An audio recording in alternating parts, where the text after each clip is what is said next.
Y vamos a buscar el libro de Filipenses, capítulo 2, versículos del 5 al 8.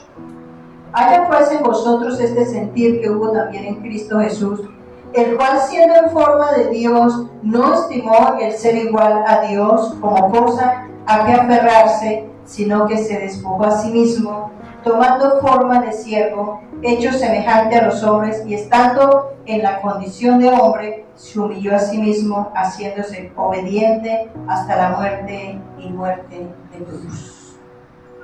Nos está diciendo que nosotros debemos tener el sentir que tuvo Cristo en el momento que decide venir a salvarnos del pecado, del sufrimiento en la tierra, pero especialmente de que nos condenáramos en la vida eterna.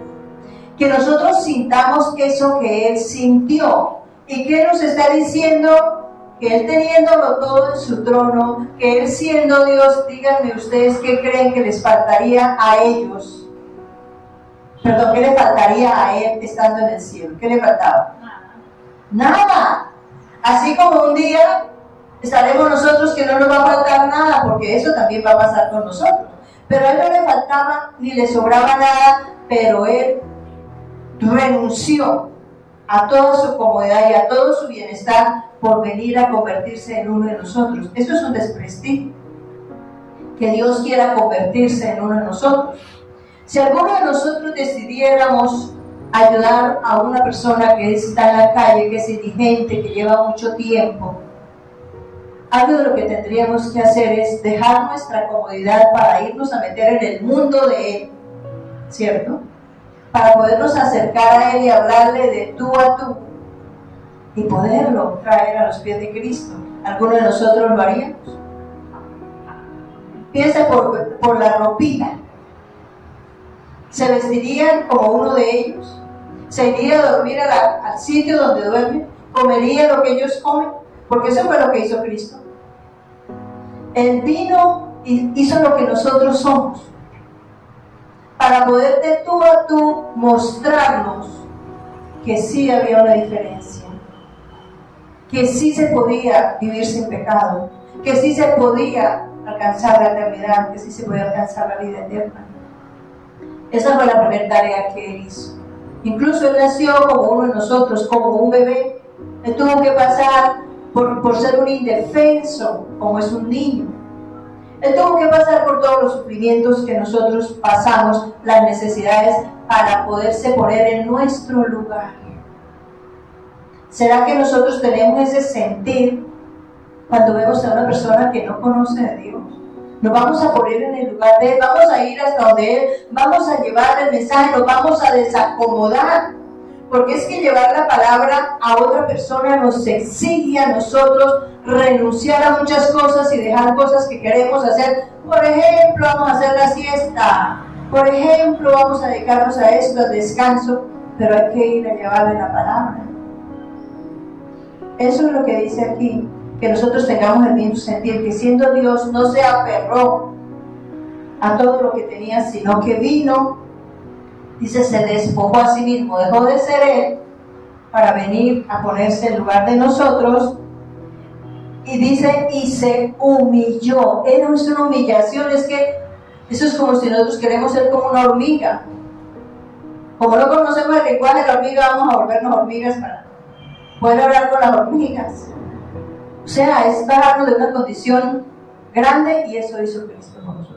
Entonces nos está diciendo que nosotros debemos tener ese sentir. Si verdaderamente estamos dispuestos a cumplir la tarea, la buena obra que Dios preparó de antemano para que nosotros vivamos en ella, y es enseñarle a otros. Es que enseñarle a otros exige mucha paciencia, mucho amor, porque no basta paciencia. Porque uno puede tenerle una paciencia a la persona, pero sentirse incómodo. Pero ¿cómo así que esta persona no entiende? ¿Cómo así que esta persona por qué no cambia? ¿Cómo así? ¿Cierto? Entonces tiene una paciencia, pero se incomoda internamente. Y no se trata de eso, sino amor. ¿Por qué? Para entender que ese es el proceso, es que nosotros también pasamos por allá. Aquí hay dos niños en esta mañana.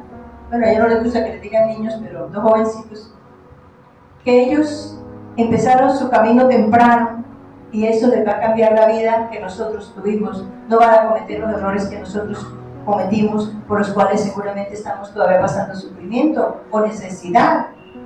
Pero entender que cada persona tiene un proceso diferente para conocer a Dios, y como todas las cosas, eso hay que exige paciencia, exige entonces más tiempo. Porque lo que hemos venido hablando, uno quisiera que esta enseñanza que hoy estoy dando acá, que el Señor me ha entregado para ustedes mañana ya salieron todos a predicar. Ese sería el deseo. Que esta palabra de una vez hace que la gente se convierta al Señor y decida de aquí en adelante, venga lo que venga y pase lo que pase, yo voy a buscar a Dios, me voy a congregar, voy a estudiar la Biblia, voy a orar y voy a enseñar la palabra. Eso no pasa. Pero eso no tiene que enojarme a mí. No tiene que entristecerme a mí. Debo darme cuenta que es el proceso de cada uno y que entonces yo, Rosalba Suárez, debo ayunar más, debo orar más, debo consagrarme más y debo enseñarle más. Y la enseñanza debe ser preparada de la mano de Dios. Porque no es que voy a llamar a esta persona para darle el discipulado y empiezo a hablar como una lora y abro la Biblia y le pongo el dedo y voy a enseñarle de este texto. No. Tengo que saber cuál es el orden, cuál es la enseñanza que realmente esa persona necesita. Pedirle a Dios que me dé la palabra, que no sea de mi carne, porque pronto le voy a enseñar esto para que aprenda. No, esa palabra no va a hacer efecto en la persona. Entonces se necesita amor y paciencia. Y es, digamos, miremos, volviendo al tiempo. Tengo que ayunar más, tengo que orar más, tengo que consagrarme más para que esa persona pueda llegar a los pies de Cristo. Esa es la tarea, eso fue lo que hizo Cristo, ¿cierto? ¿Cuántos días ayunó Cristo antes de empezar el ministerio? Nosotros no ayunamos ni 40 horas, mucho menos 40 días, ¿cierto? Y así empezó su ministerio. ¿Cuántas horas oraba? ¿Cuántas horas oraba Cristo? Pasaba noches enteras orando. Y era Jesucristo. ¿Sí ven? Entonces, tenemos ese sentir. Entonces vamos a trabajar en eso, pidiendo dirección al Espíritu Santo que me ayude a que yo tenga ese sentir, que no viva enojado, que no viva triste, que no viva amargado, porque es que le dedicamos más tiempo a eso que realmente a buscar a Dios. Venimos más ocupados de lo que no toca y desperdiciando el tiempo que realmente tenemos que dedicar. Estamos viendo a nuestra familia fracasada, pero seguimos enojados por pequeñeces, por cosas pasajeras, por cosas que dentro de un año ya ni me acuerdo. ¿Usted se acuerda por qué estaba enojado hace un año? No, o sea, no valió la pena, ¿cierto? Pero sí me dañé el día, me dañé la hora y le dañé incluso la vida a los demás. Entonces, ese es el sentir que Dios quiere que tengamos para hacer esta hermosa tarea. Efesios 5, del 1 al 2. Entonces tenemos que descargar el corazón, que lo tenemos cargado de cosas que no son. Efesios 5, del 1 al 2. Es necesario que nos dispongamos de corazón para hacer y ser lo que Jesucristo hizo. Humillarnos es renunciar a yo y entender que yo nunca seré más que nadie y que así como yo necesito a Dios, otros lo necesitan. Sed pues imitadores de Dios como hijos amados y andad en amor como también Cristo nos amó y se entregó a sí mismo por nosotros, ofrenda y sacrificio a Dios en olor fragante. Aquí me está diciendo que yo debo imitar lo que Cristo hizo. Que como hijos amados, porque es que hay una situación que cuando nosotros aceptamos a Cristo, empezamos a ser hijos de Dios. En el momento que yo le digo, Señor, escríbeme en el libro de la vida, perdóname, quiero ser tu hijo, de aquí en adelante me consagro a ti, quedamos ahí inscritos. El asunto es que yo puedo ser un hijo amado o un hijo rebelde. Y ahí sí vamos a hacer la diferencia. Porque si yo no hago la tarea con humildad, con amor, consagrándome, pues entonces seré un hijo rebelde. Y aquí me dice que no es así.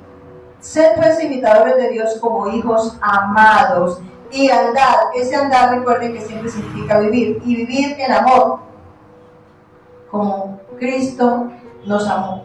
Es decir, que yo debo esforzarme y todos los días poner amor del que Dios me da, pedirlo, por amor en mi corazón, para amar a Dios, para amar su obra, para amar sus planes.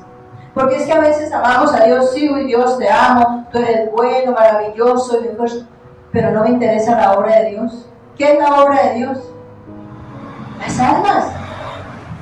Yo debo amar cada persona, incluso la más difícil, esa persona que dice no, ni por ahí, eso no le entra la palabra, eso le resbala antes de que llegue. ¿Sabían que puede ser la persona que más rápido llegue a los pies de Cristo? Porque no depende de nosotros, sino de Dios. Y depende de que yo sí haga la tarea. Entonces, amar la obra de Dios, pero otra cosa importante de amar son los planes de Dios. Porque amamos la obra y amamos a Dios, pero no amamos los planes. Entonces yo quiero hacer cada cosa como a mí me gusta, incluso servirle a Dios. Hay gente que le sirve a Dios a su manera. No, todo es a la manera de Dios. Yo vivo mi vida a mi manera porque los planes de Dios no me interesan. Entonces no amo los planes de Dios. ¿Y qué será mejor, los planes míos o los de Dios? Indiscutible. Si lo tenemos claro, ¿por qué no amamos? Amar es porque entonces me esfuerzo por saber cuál es el plan de Dios para mi vida. ¿De qué manera es que yo debo orar? Eso es amar los planes de Dios. Entonces, andando en los planes de Dios es que voy a ser feliz. Porque si yo busco la felicidad en lo que no es Dios, pues eso me va a traer un conflicto muy grande. Porque busco mi vida así como a mí me gusta, pero como a mí me gusta, un día se le va a acabar. Y va a traer sufrimiento. Amar los planes de Dios es algo de lo que yo debo estar pendiente. Entonces, vivir en amor, como también Cristo nos amó, y aquí está hablando del amor que tenía Dios por la obra de Dios. Jesucristo amaba la obra de Dios y se entregó a sí mismo por nosotros, ofrenda y sacrificio a Dios, el olor fragante. Miren que lo que nosotros tenemos que buscar es que lo que yo haga sea agradable para Dios, y por eso la palabra me repite tantas veces: buscar cuál es la voluntad de Dios agradable, perfecta. Yo debo vivir qué es lo que le gusta a Dios, y lo que hemos enseñado muchas veces sobre el regalarle. Ya viene el Día de la Madre y muchas madres van a llorar porque el hijo le lleva. Por ejemplo, a mí me regalan unas zapatillas en este momento de mi vida. ¿Para qué? Mamá, le traje estas zapatillas, pero me costaron 500,000 pesos porque es de la marca tal, y me traen una serenata, y como para qué. Vienen a las 5 de la mañana, hagan un desayuno sorpresa, como por qué. Sin entender lo que al otro le gusta es lo que nosotros debemos ser si queremos agradar a los nuestros. Ahora, ¿cuánto más a Dios? Es que no es hacer por hacer, es hacerlo conforme a la voluntad de Dios. Entonces lo que yo haga debe llegar con olor fragante. Volvemos al regalo, al detalle.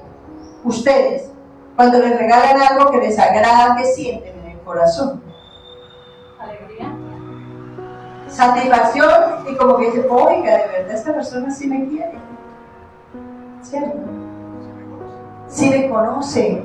Es que esa es una relación, gracias hermano, esa es una relación verdadera, cuando yo conozco al otro, cuando me ocupo de conocerle para agradarle. Esa es la demostración del verdadero amor. Entonces aquí me está diciendo que yo debo hacer la tarea, pero no conforme a mí o conforme a otros, sino conforme a Dios. Entonces, miremos lo que nos dice 1 Corintios 4, del 1 al 2. 1 Corintios 4, del 1 al 2. Ahí está cerquita. Esto es fundamental para hacer discípulos. Esto que estamos mirando hoy son requisitos para ser discípulos, a hacer discípulos, o sea, para buscar enseñar. 1 Corintios 4, del 1 al 2. Así pues, ténganos los hombres por servidores de Cristo y administradores de los misterios de Dios. Es decir, que una de las cosas que nosotros tenemos que trabajar para empezar a hacer esa hermosa tarea es que la gente vea en nosotros personas serias, personas que de verdad estamos haciendo la tarea. Por eso dice, ténganos los hombres por servidores, que la gente vea que yo de verdad soy una persona de Dios, una persona de oración, una persona que estoy ocupada de hacer la tarea como Dios lo manda, que lo que hago lo hago con olor fragante. Servidores de Cristo y administradores de los misterios. ¿Qué son los misterios? Lo que cada día estamos aprendiendo. Esto que estamos aprendiendo hoy era misterio para ustedes, ya no. Para algunos de ustedes no sabían que debemos ser buenos administradores de los bienes de Dios, pero hoy lo están recibiendo en la palabra. ¿Y qué debemos que hacer? Guardarlo, ¿cierto? Recordarlo. Entonces, que la gente vea en nosotros esa clase de personas, que se nos facilite lo que mirábamos en la enseñanza anterior, que no nos dé pena. Me doy cuenta, por ejemplo, a veces saludando a hermanos. Hola, mi hermano, ¿cómo está? Bien. Bueno, hasta luego. Que Dios le bendiga. Ok, gracias. Pero era que estaba con esta persona, con aquel, y no fue capaz de decir amén. Cuando le digo, Dios le bendiga, me dice gracias. ¿Por qué? ¿Cuál es la respuesta de un verdadero cristiano? Amén. Amén. Gloria a Dios. Entonces, eso es importante que nosotros tengamos en cuenta, que la gente vea que yo soy una persona que conozco los misterios de Dios. Y dice, ahora bien, se requiere de los administradores que cada uno sea hallado fiel. ¿Qué significa? ¿Qué significa que sea hallado fiel? Haciendo la tarea. Que sea de verdad. Que lo haga de verdad, que lo haga constantemente, que persevere, porque ese es otro pedacito. Lo que miramos en la enseñanza anterior con el tema de congregarse. Ay, es que hoy no voy, es que hoy es quincena, me toca irme a hacer mercado, entonces mejor no voy a la iglesia. Como persevera, ¿no? ¿Qué ejemplo le está dando al discípulo? Si de vez en cuando se aparece a la iglesia por gusto, porque es que hay momentos y hay situaciones, o sea, alguna vez faltaremos y algunas veces, pero que realmente es una razón que lo justifique. Imagínense. Entonces, que sea hallado fiel, que lo que le voy a enseñar, que lo que la palabra me enseña, yo lo viva. Eso es importante que la gente sepa. Pero, ¿cómo voy a enseñar lo que yo no aplico? Entonces, vamos a mirar algunos textos que hay que presentarle al discípulo. Estamos mirando en la enseñanza de la semana pasada de los requisitos para ser hijo de Dios y vimos varios textos que los anotamos. Quienes no vinieron la semana pasada, escuchen la enseñanza que hoy ya se subió a YouTube, porque ahí está el primer capítulo de este tema. Y hoy es el segundo. Viene una cosa importante que hay que enseñarle a un discípulo. Escríbanlo porque ustedes lo van a necesitar. Romanos 3:12. Todos se desviaron a una, se hicieron inútiles. No hay quien haga lo bueno, no hay ni siquiera uno. Una de las cosas que entendiendo quién es Dios, cuál es el propósito de Dios, que es lo que miramos en la semana anterior, es que la persona entienda que sí le ha fallado a Dios. Porque el problema de mucha gente de no querer aceptar a Dios es porque cree que es tan bueno que nunca le ha faltado a Dios. Yo no he robado, no he matado, no le pego a mi mamá, por ahí le grito, pero no más. Hacer consciente a la persona que sí le ha fallado a Dios. Eso no es que le diga, y por eso se va para el infierno, y usted es el diablo. No, si le dice eso, pues, chao, está bien, bueno. Sabérselo explicar. Pero que la persona entienda que le ha fallado a Dios. Y mire lo que dice Romanos 3:23, ahí mismo. Romanos 3:23 dice, por cuanto todos pecaron y están destituidos de la gloria de Dios. Entonces, que la persona entienda que por haber pecado, por no haberse arrepentido, por no haber buscado a Dios, no tiene derecho a los beneficios del reino de los cielos. Y que eso es lo que le está trayendo problemas, porque la inmensa mayoría de las personas tienen dificultades. Y si no las tienen, pues de pronto le queda más difícil entender que las va a tener. Pero hay que hacerlo consciente a la persona de que sí le ha fallado a Dios. Porque si yo creo que no le ha fallado a Dios, entonces creo que no necesito a Dios, y ahí sí se pierde.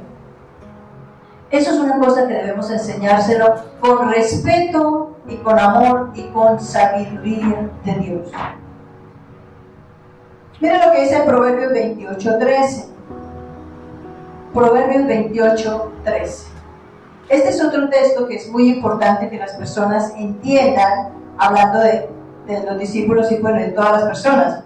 Proverbios 28:13 dice, el que encubre sus pecados no prosperará, mas el que los confiesa y se aparta alcanzará misericordia. ¿Qué está diciendo? Que aquí hay que enseñar a la persona que entienda que le debe confesar sus pecados a Dios, que le debe pedir perdón y que se debe apartar de ellos. Porque mientras no haga esa tarea, mientras no le pida perdón a Dios, no se puede reconciliar con Dios. Y nosotros tenemos que llevar a que la persona se reconcilie con Dios.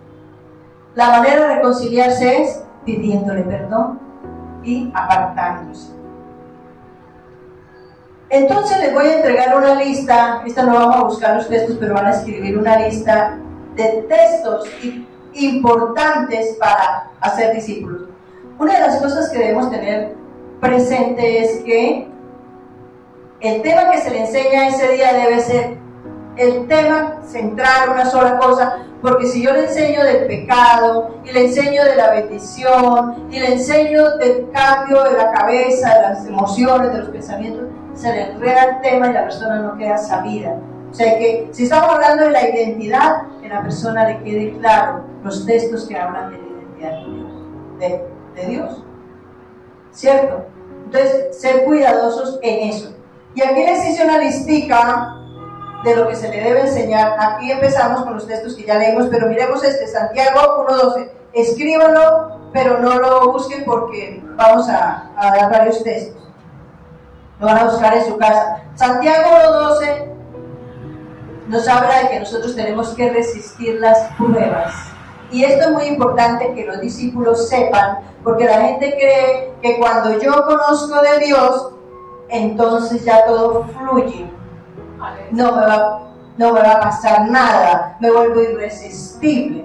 No, al contrario, el diablo lo va a perseguir más y lo va a empujar a que cometa errores, porque el diablo necesita que se aparte. Entonces, que la persona sepa que se le van a presentar cosas, que el otro problema que tienes es que parece que fueran de Dios. Ah, no, yo, por ejemplo, va a poner un negocio, y en ese negocio que la gente quiere poner, entonces dice, eso yo me voy a meter a pagar diario plata, porque le llegó el gota a gota y le ofreció plata, y dice, esto es de Dios. No es de Dios, es una tentación, porque ese préstamo tiene usura, y si tiene usura no es de Dios. Entonces, que son cosas que parecieran buenas, pero que hay que conocer el corazón de eso. Entonces, estamos expuestos a la tentación, y eso es algo que la persona debe saber. Otro texto, 1 de Pedro 5, del 9 al 10. Este texto habla de que lo que me pasa a mí, de las dificultades que yo paso, la pasan todos los hermanos en todo el mundo.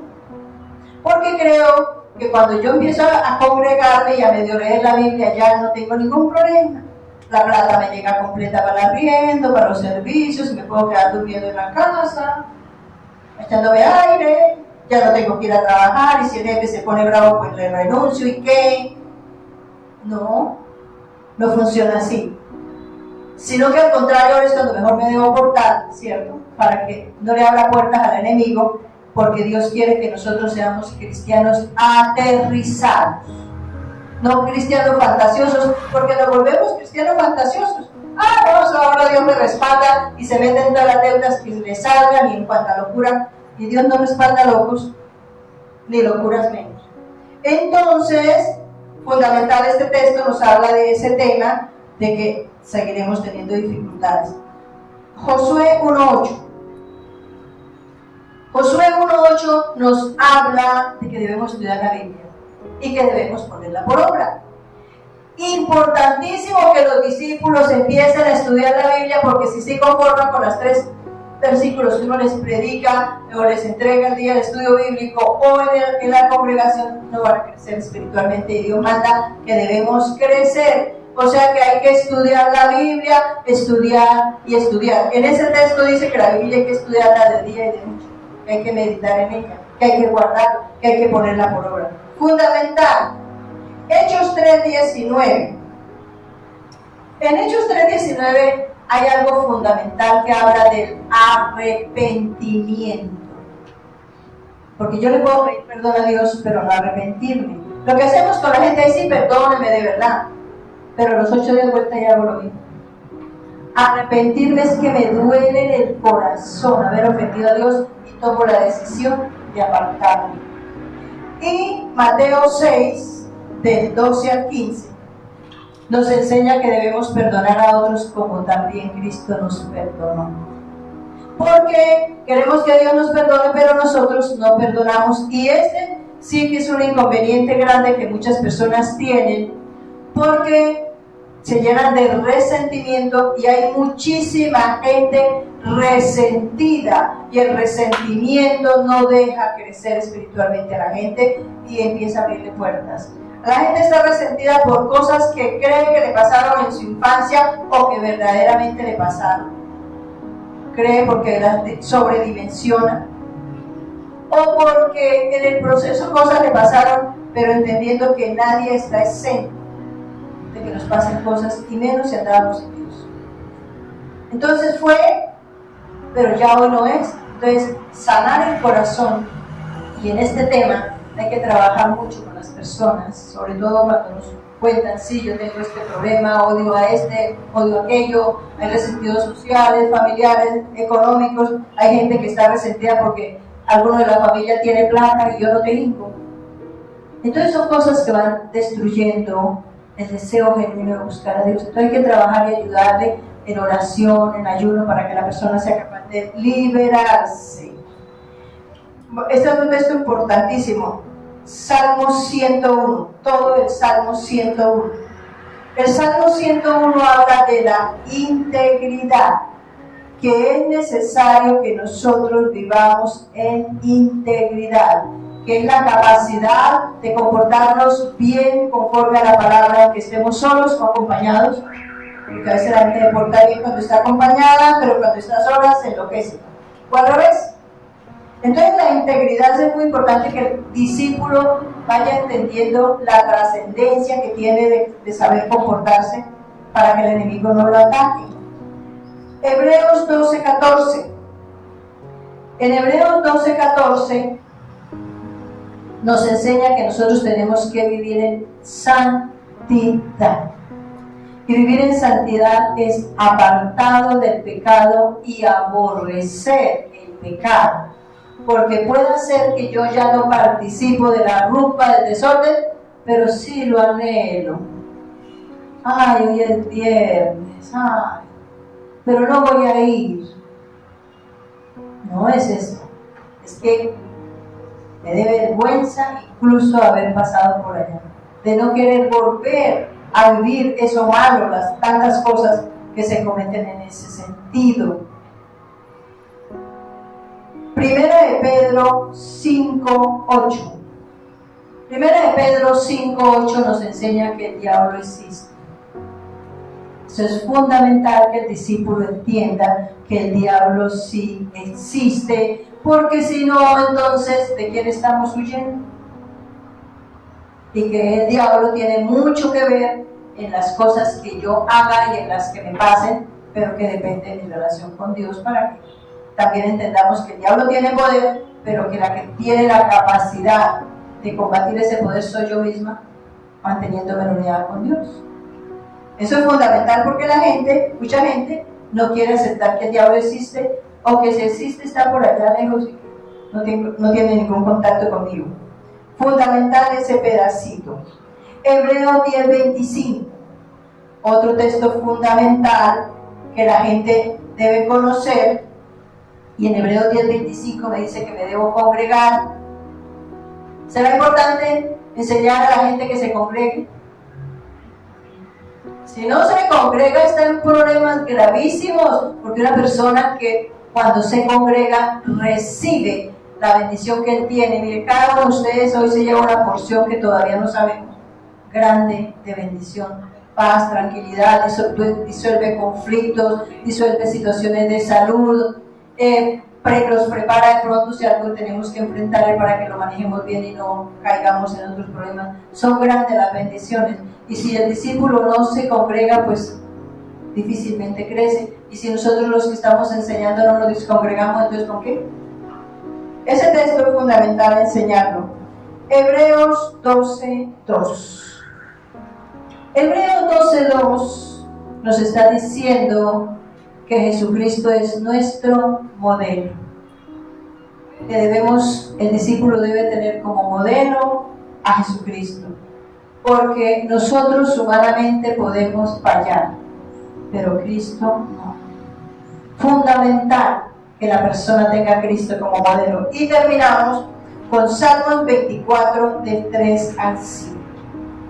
Salmos 24 del 3 al 5 nos enseña a tener una íntima relación con Dios. Entonces nos está diciendo que es necesario que tengamos íntima relación con Dios, que busquemos el secreto de Dios, que busquemos la presencia de Dios, porque si no tenemos una íntima comunión, una íntima relación, no podremos avanzar y siempre estaremos faltando. Amén. Textos claves para un discipulado. Cuando ustedes necesiten, que siempre lo van a encontrar personas que ustedes conocen que necesitan a Dios, busquen estos. Estos textos ustedes los deben leer, estudiar. Antes de enseñarlos, ustedes los deben analizar, evaluar, para que hable con propiedad, porque si no, espere, es que yo le dije que mal, perdón. Después de que le he enseñado un poco de cosas que no son, se devuelven. Por ejemplo, el texto que miramos en 1 Corintios 4, el 1 al 2, dice: tengan los hombres por servidores. Y lo otro lo leemos: tengamos a los hombres. Eso es incoherente, ¿cierto? Entonces, leer bien la palabra, analizarla, evaluarla, pedir dirección al Espíritu Santo, todas las veces que vaya a enseñarle a alguien hoy. El discipulado se sostiene con la oración desde antes, no cuando ya está con la persona ahí. Ore por la persona, y cuando está con la persona, ore con la persona, para que el Espíritu Santo le abra los sentidos espirituales, para que me dé a mí la revelación, el poder, la gracia, la sabiduría. Y lo que enseñamos en la enseñanza anterior, pregúntele qué entendió, porque si no entendió lo que es un peligro. Entonces escúchela, si lo que entendió es coherente con la palabra, bien, pero si no, explíquele: no, esto es lo que significa, es aquello. No se moleste porque no entendió. Ay, pero ya le expliqué y otra vez. ¿Cómo así que no entendió? No entendió, ¿qué hacemos? Entonces, lo que volvemos al tema de la paciencia y del amor. Y preguntarle en la siguiente enseñanza, preguntarle qué aprendió en la anterior, para que la persona tenga el deseo de recordar, porque eso le va a ayudar a recordar la palabra. Amén. Vamos a ponernos de pie, vamos a darle gracias a Dios y a pedirle que nos ayude a ser buenos servidores, que podamos levantar muchos discípulos. Soberano Padre, por tu grandeza, por tu amor y misericordia, estamos aquí recibiendo esta palabra que nos guía para poder llevar el mensaje de salvación a tantas personas que están por fuera de los planes tuyos porque no te conocen. Hoy te ruego que en el nombre poderoso de Jesús, que derrames una unción especial sobre cada uno de estos tus hijos, y que pongas el amor y la pasión y el fuego de tu amor en sus corazones, para que te amen a ti, para que amen tu obra.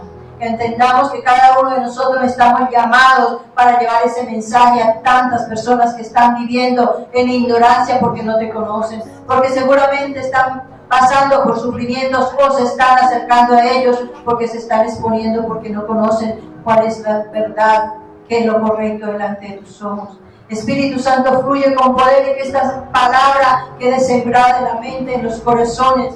Es una palabra viva y eficaz, una palabra que germine, que nazca, que crezca y que dé fruto al ciento por un. En el nombre de Jesús te damos gracias. Amén.